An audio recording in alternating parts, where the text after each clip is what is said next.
So ito yung Tisla Beach Resort here in Tabok, Hendang, Leyte. Shout out sa inyong lahat. So swimming pool to.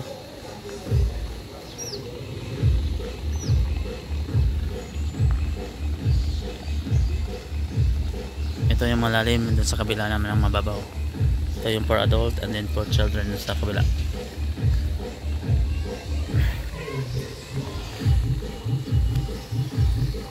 So na naman cottage dito naman sa kabila.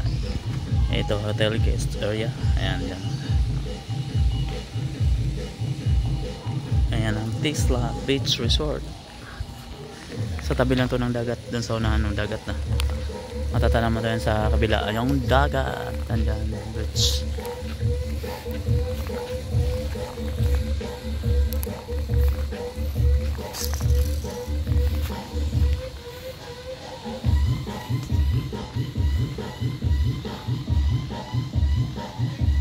So dalawang swimming pool na to here in Tisla Beach Resort here in Tabok, Hendang, Leyte.